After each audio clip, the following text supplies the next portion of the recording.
nesse período aí, entre o final do século XVII e início do século XVIII, Portugal, numa das suas formas de tentar superar o fim da sua aliança com a Holanda, que acabou resultando nas invasões holandesas do Brasil durante a União Ibérica e, posteriormente, na guerra entre os portugueses e os espanhóis e também entre portugueses e holandeses, Portugal acabou se aproximando da Inglaterra.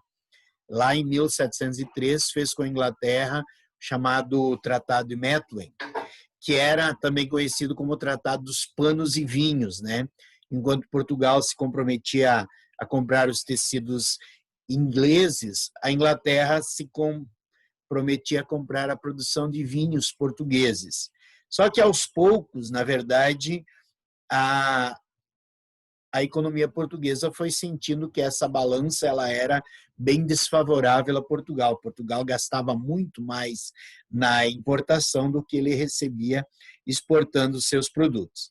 E aí é que o encontro de algumas jazidas de ouro aqui no Brasil acabam parecendo ser a solução para os problemas de Portugal. Principalmente porque, finalmente, né, depois de quase 200 anos de colonização do Brasil, Portugal finalmente tinha encontrado o tão sonhado ouro aqui no território brasileiro. Então, eu vou começar com um pequeno documentário sobre essa questão da mineração e depois eu volto para a gente concluir o texto, ok? Então, só um segundinho aqui para a gente começar compreender um pouquinho melhor como que foi essa fase conhecida aí como o ciclo da mineração.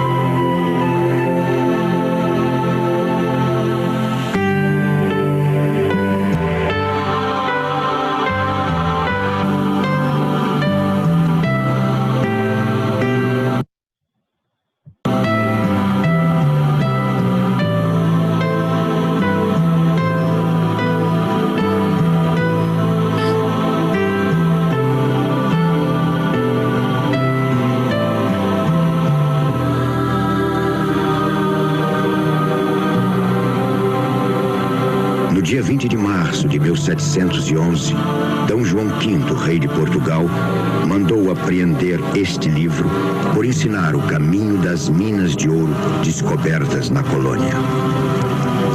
Apenas alguns exemplares escaparam de serem queimados ou amassados a martelo.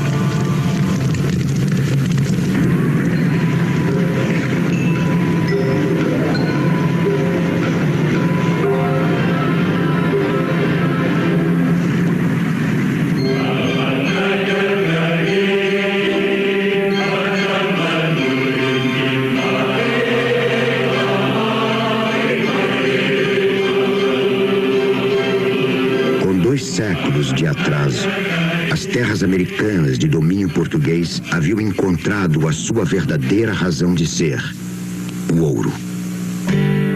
Andando sempre do nascer do sol até o meio-dia, eram 2 meses de viagem para chegar na região onde desbravadores paulistas fizeram as primeiras descobertas de ouro em 1693.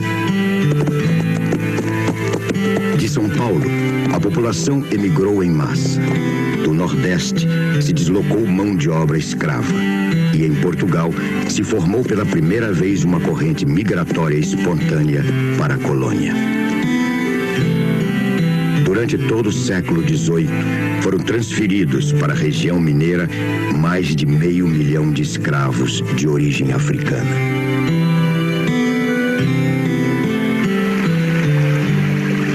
Acampamentos foram sendo formados na beira dos rios.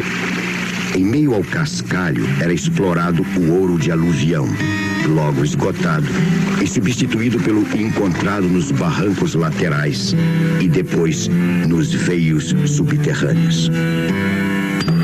As minas não foram o paraíso terrestre que o homem europeu um dia imaginara encontrar. A vida era conturbada.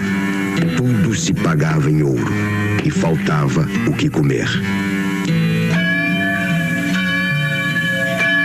No ano de 1711, em torno das primitivas capelas, surgiram as primeiras vilas, onde a coroa passou a ter uma base mais segura para exercer seu domínio e receber seus tributos.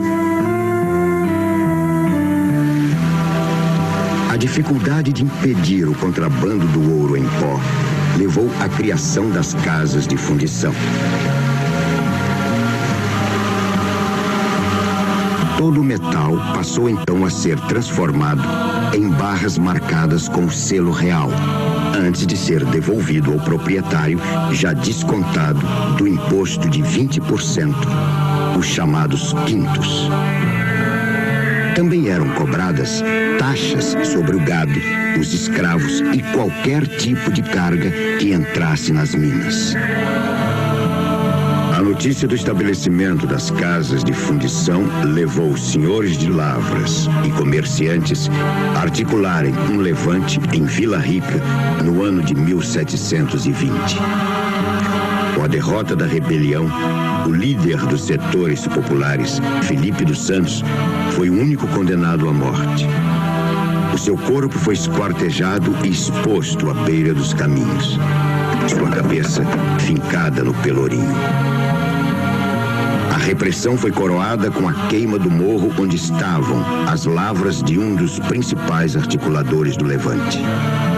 O terrível espetáculo visual pretendia servir para reafirmar diante da população o poder da coroa portuguesa.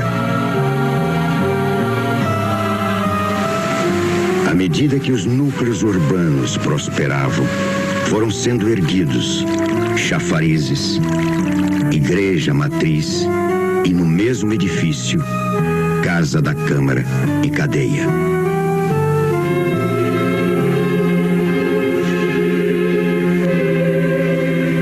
As construções eram lentas. No decorrer dos anos, formaram-se arquitetos, entalhadores e pintores nascidos na colônia, em geral mulatos. Dentre eles, destacaram-se criadores excepcionais que o futuro consagraria como os primeiros grandes artistas brasileiros. Nas celebrações litúrgicas, a música que envolvia e transportava também começou a ser composta por brasileiros.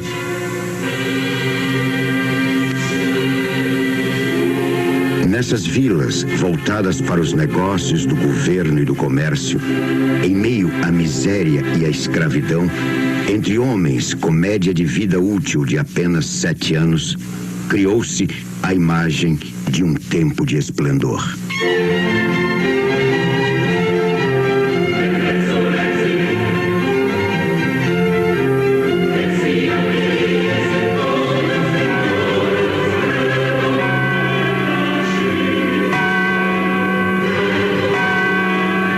A sociedade mineira se organizou em torno de irmandades, confrarias religiosas que agrupavam fiéis de um mesmo meio social. As cenas pintadas em agradecimento por graças recebidas mostram que tanto os escravos como os senhores participavam da devoção.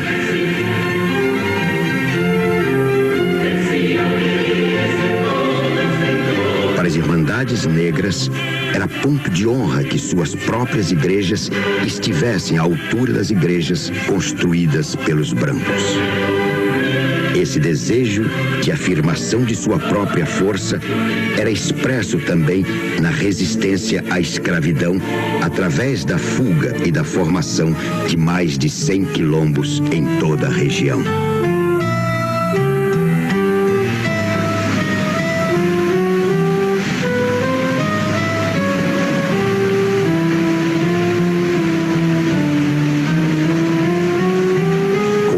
De rodas d'água e pilões para triturar o cascalho, além da exploração dos veios subterrâneos, a quantidade de ouro extraída cresceu até por volta de 1760. O porto do Rio de Janeiro tornara-se o esquadouro natural do ouro das minas. Deslocou-se dessa maneira o eixo econômico da colônia, que dos engenhos de açúcar do Nordeste para a região Sudeste. Em 1763, para permitir o controle do tráfego do metal precioso, a capital do vice-reinado foi transferida da cidade de São Salvador para a do Rio de Janeiro. A metrópole fixou os tributos a serem pagos pela região das Minas em 100 arrobas de ouro, cerca de 1,5 toneladas por ano. Quando essa quantia não fosse atingida, todos os habitantes da região seriam obrigados a contribuir para que fossem completadas as 100 arrobas. Era a derrama, que pairou como ameaça constante na segunda metade do século, quando a arrecadação passou a não alcançar o total estabelecido. A raridade e a pobreza das rochas matrizes, além das técnicas deficientes de exploração, foram as principais responsáveis pela decadência. A enorme riqueza acumulada havia desaparecido em gastos suntuários da coroa portuguesa, em construções monumentais na metrópole e no custeio da administração. O metal arrecadado fora também canalizado para pagar a importação das manufaturas inglesas de que Portugal dependia, tendo contribuído para formar a base financeira da Revolução Industrial. Nos anos em que o ouro já dava sinais de escassear, surgiram nas Minas os poetas que foram considerados os fundadores da literatura brasileira, os chamados Árcades Mineiros. Devo confessar, Critilo amado, que teus escritos de uma idade a outra passarão, sempre de esplendor cingidos, e que a humanidade, enfim desagravada das injúrias que sofre, por teu braço os ferros soltará, tintos do fresco, gotejado sangue. Maldito, Doroteu. Maldito seja esse vício do poeta, pois o priva de encher a pança pelo gosto de fazer 4 versos que bem podem valer uma amassada. Bah! Quem vive para a glória tem gravados os seus dias em esfera mais luzida. Além de poetas, Cláudio Manuel da Costa, Tomás Antônio Gonzaga e Alvarenga Peixoto eram também membros da magistratura ou senhores de lavras ligados à administração colonial. Enquanto os filhos dos homens mais ricos da capitania formavam-se na Universidade de Coimbra, o mulato Antônio Francisco Lisboa aprendeu seu ofício na escola prática de seu pai. Filho de um arquiteto português e uma escrava, ficou conhecido como o Aleijadinho pelo mal deformante que começou a atacá-lo quando estava com 47 anos. Na encomenda da igreja dedicada a São Francisco de Assis, em Ouro Preto, o Aleijadinho encontrou a ocasião de realizar a sua obra-prima mais completa, projetada integralmente por ele. Do risco ao altar-mor, uma obra como nunca se vira.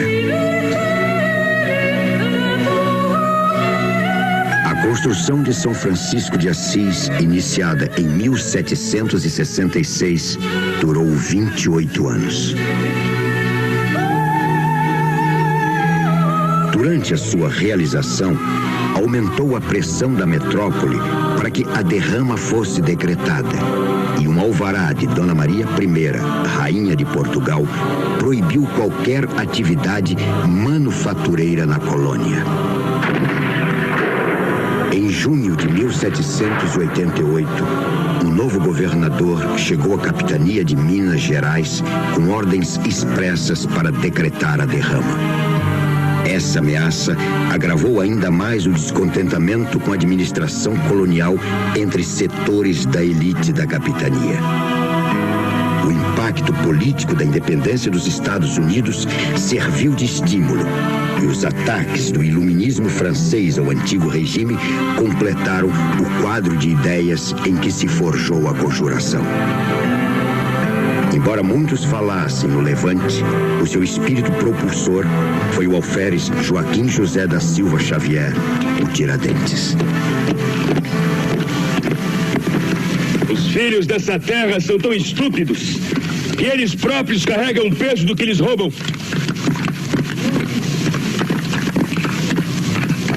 Que é nosso vão levando e o povo sempre pobre. Tão estúpidos, não lembram de expulsar esses governadores que de 3 em 3 anos vêm aqui com as suas famílias, se enchem de ouro e voltam para Portugal. Pobre não deve sonhar. Se sonho de pobre é crime, quanto mais qualquer palavra. Além do chefe da milícia, dos poetas Cláudio Manuel da Costa, Tomás Antônio Gonzaga e Alvarenga Peixoto, também se envolveram no planejamento do Levante padres e contratadores endividados com a coroa. O pretexto seria a derrama, mas ela não foi decretada. Denunciados por um dos participantes, os envolvidos foram presos e condenados ao degredo. Não, amigo. Eu é que devo te beijar os pés e as mãos.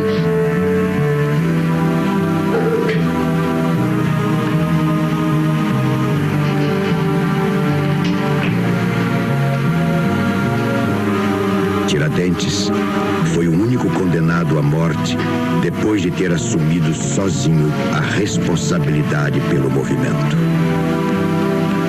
Cristo também morreu nu. Não traias o teu rei, nem por pensamento.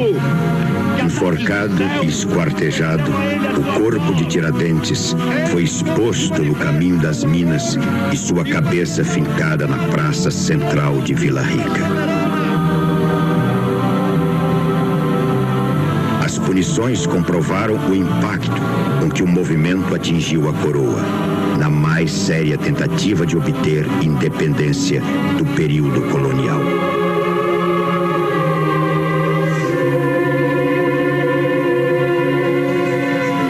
Os últimos anos do século XVIII foram dedicados pelo Aleijadinho às imagens representando cenas da Paixão de Cristo. E os primeiros anos do novo século, as estátuas dos profetas.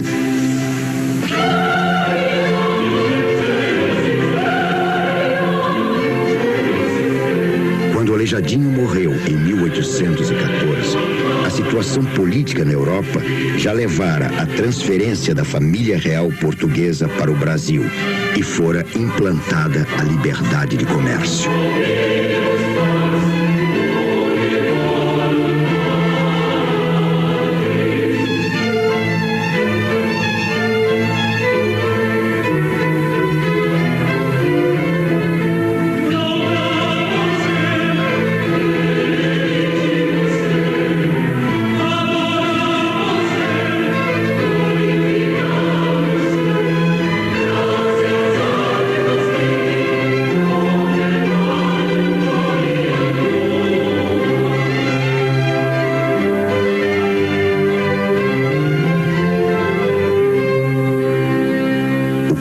Cenográfico de Congonhas do Campo, última grande realização dos anos dourados do século XVIII, foi a coroação de uma época e anunciou a chegada de um novo tempo.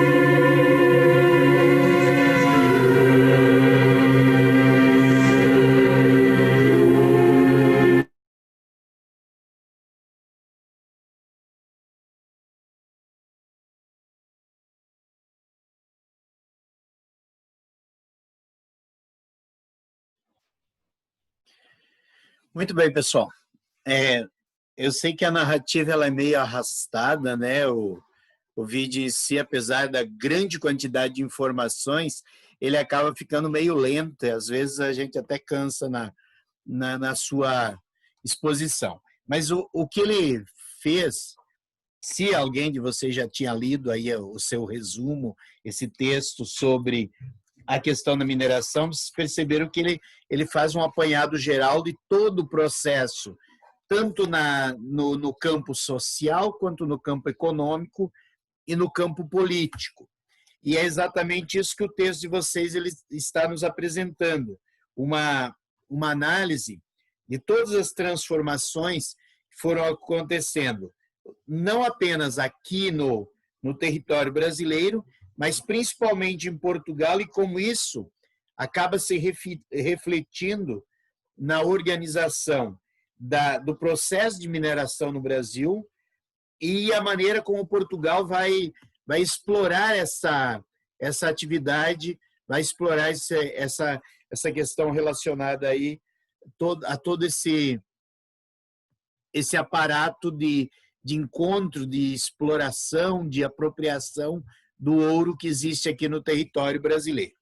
Então, assim, analisando passo a passo o que o texto nos coloca, percebe-se que Portugal vive uma crise, com detalhe que essa crise vai se acentuar ainda mais quando lá no século XVIII, Portugal vai sofrer um violento terremoto que praticamente destrói a capital Lisboa.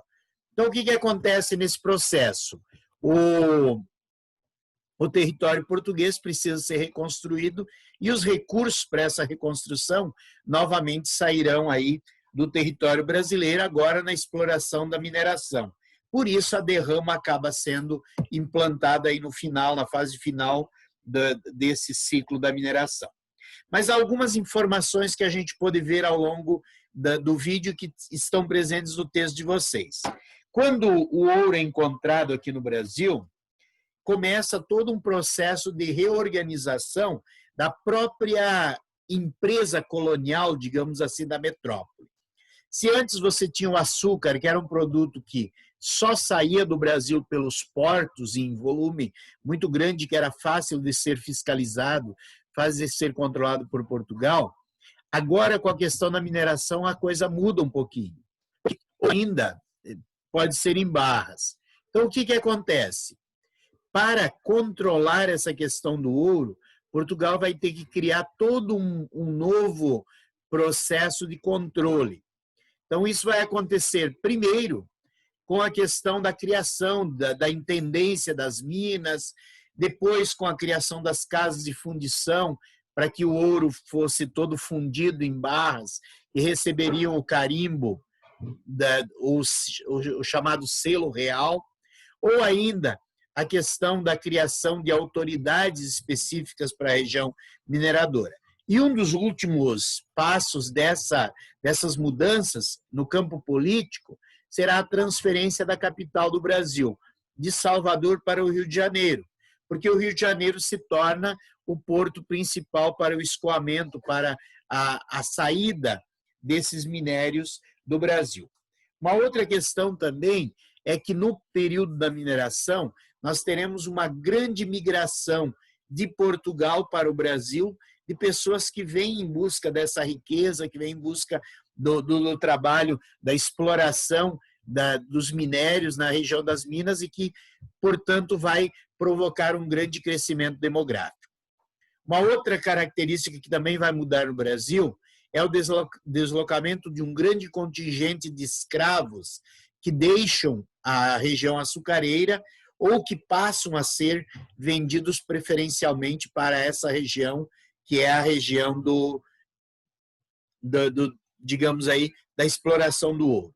Então, tudo isso está diretamente inserido nessa nova organização, nesse novo contexto do Brasil desse período, que é o Brasil minerador. Junto com isso também, a questão da necessidade de você integrar todas as regiões do território no sentido de abastecer a região mineradora. Se antes praticamente toda a questão de alimentos, de fornecimento de produtos para a região açucareira era monopolizada por mercadores que traziam esses produtos de Portugal para vender aqui na colônia, agora com o ciclo da mineração, há um aumento muito grande da demanda de consumo, principalmente de alimentos. E, com isso, a própria economia interna começa a se tornar mais autossuficiente. Então, nós temos a produção de alimentos em regiões próximas aí à região de mineração, nós temos a criação de gado no Nordeste, que vai ser trazida para abastecer essa região mineradora com carne, nós temos um aumento da produção e da criação de gado no Rio Grande do Sul, não apenas o gado bovino para servir como alimento, a questão da carne, o couro para servir como matéria-prima, produção de bolsas, produção das malas de transporte de mercadorias, e também a questão dos muares, dos animais de carga, que vão ser usados para transportar o ouro das Minas Gerais até o porto do Rio de Janeiro. Tudo isso vai dinamizar a economia interna, promovendo um grande crescimento, tanto no sul, na região onde hoje nós temos o Rio Grande do Sul, e principalmente São Paulo, que se torna o ponto de partida para levar essas mercadorias até a região das Minas Gerais. Então, São Paulo tanto desenvolve a questão das tropas que levam esse produto, quanto a questão das monções, que nós falamos na aula passada, que também vai abastecer regiões mais distantes, porque um outro fator que ocorre também aqui na região mineradora é a questão da disputa entre os paulistas, que teoricamente são os descobridores das minas, e esses imigrantes que vêm para a região para explorar o ouro. Como eu já citei anteriormente, você tem grandes levas de imigração de Portugal. Isso leva a um choque que na história do Brasil é conhecida como a Guerra dos Emboabas. De um lado você tem os bandeirantes paulistas, que querem monopolizar a região por serem os descobridores, e de outro lado você tem o interesse de Portugal, que quer uma quantidade cada vez maior de exploradores, porque para ele, quanto mais produzir, maior é a sua renda, né? Lembre-se que Portugal estabeleceu como primeiro imposto sobre a mineração o chamado quinto. Então, 20% de tudo que era encontrado na região mineradora pertencia à coroa portuguesa. Então, para Portugal, quanto mais gente estivesse explorando o ouro, quanto mais rapidamente esse ouro fosse extraído, maior era o seu lucro. Daí porque Portugal dá preferência para quem apresenta uma quantidade X de escravos para poder trabalhar na mineração. Quer dizer, quem descobria a jazida não era dono dela, só tinha o direito de escolher a primeira data, né, o primeiro lote de exploração. Os demais lotes o governo português sorteava para aqueles que apresentassem escravos para poder fazer essa exploração. Dessa forma, Portugal tem um interesse cada vez maior na exploração do minério.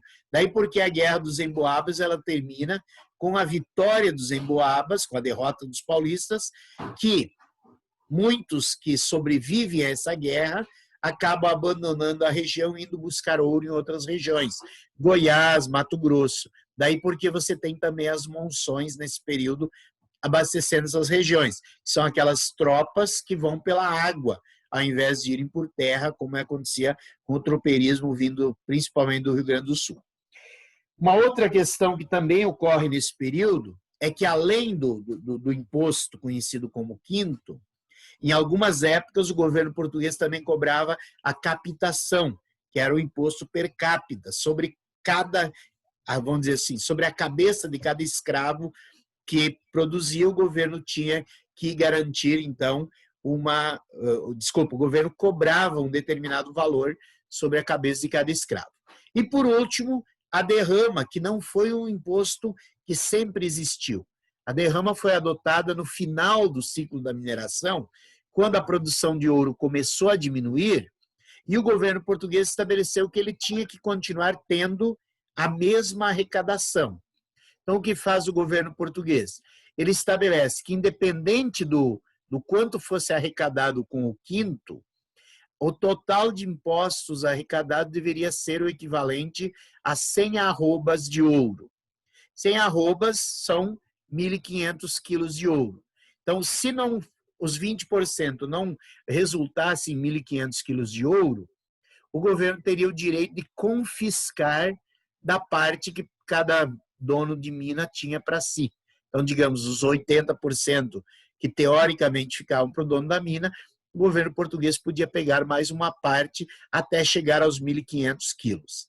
É isso que vai levar à segunda grande revolta da região, que é a Inconfidência Mineira, que a gente viu o relato dela no vídeo, mas que ela não será tratada nessa unidade, ela será tratada logo após o conteúdo sobre o iluminismo. O que acontece nesse período antes da Inconfidência Mineira é uma outra revolta, conhecida como a Revolta de Filipe dos Santos ou a Revolta de Vila Rica, que é uma revolta